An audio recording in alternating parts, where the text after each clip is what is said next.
Breaking news اسلام آباد وفاقی آئینی عدالت نے 18 سال سے کم عمر مسیحی لڑکی کی مسلمان لڑکے سے شادی کو قانونی طور پر درست قرار دے دیا۔ عدالت نے ماریہ بی بی کا اسلام قبول کرنا اور شہریار نامی لڑکے سے نکاح جائز تسلیم کرتے ہوئے کہا کہ مسلمان مرد شرعی طور پر اہل کتاب خواتین سے نکاح کر سکتے ہیں۔ فیصلے میں یہ بھی واضح کیا گیا کہ چائلڈ میرج ایکٹ 1929 کے تحت کم عمری کی شادی پر سزا ہو سکتی ہے، تاہم نکاح کو کالعدم قرار دینے کا کوئی حکم موجود نہیں۔ دوسری جانب مسیحی سیاسی و مذہبی رہنماؤں نے فیصلے کی شدید مذمت کی ہے۔ ایم پی اعجاز آدم اگسٹین نے ایکٹ نیوز کے سی ای او ڈاکٹر سلامت سے گفتگو کرتے ہوئے کہا کہ اگر کم عمری کی شادی پر سزا ہو سکتی ہے تو پھر اس نکاح کو ختم کیوں نہیں کیا جا سکتا۔ انہوں نے مزید کہا کہ پاکستان کے مختلف صوبوں اور اسلام آباد میں اس حوالے سے قوانین نافذ ہیں، مگر عدالت کے اس فیصلے نے قانون کی روح کو مجروح کیا ہے۔ انہوں نے اس فیصلے کو اقلیتوں کے لیے متعصبانہ قرار دیتے ہوئے سخت الفاظ میں مذمت کی ہے۔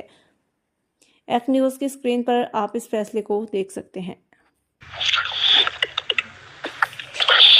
ڈاکٹر صاحب، اسی اس فیصلے کی بھرپور مذمت کرتے ہیں، کیونکہ یہ ایسا فیصلہ ہے جو کہ پاکستان میں کم از کم جو ایک قانون بنایا گیا ہے، جو کہ سندھ میں ریسٹائن ایکٹ چلڈرن ریسٹائن ایکٹ بنا ہے، اس کے بعد بلوچستان میں، اس کے بعد پنجاب میں بھی اس کی جو ہے وہ آرڈیننس جاری کیا گیا ہے، اور یہ آلموسٹ پاکستان کے 3 بڑے صوبوں میں یہ نافذ ہے، اور اس کے بعد کیپٹل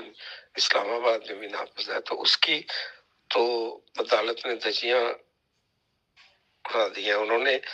دوسرے لفظوں میں جو انہوں نے اپنے فیصلے میں لکھا ہے کہ جی، اگر فیصلے میں لکھا ہے کہ جو یہ شادی ہے، جو کم عمری کی شادی ہے، اس میں لڑکی کا کم عمری کی شادی میں نکاح نہیں ٹوٹ سکتا،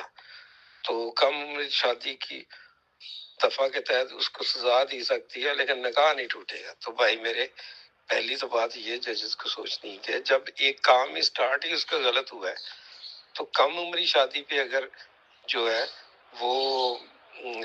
ہی غلط ہے تو اس کا نکاح کیسے ٹھیک رہ سکتا ہے؟ تو یہ میں سمجھتا ہوں کہ ایک بڑا متعصبانہ سا فیصلہ ہے، جس میں پاکستان کی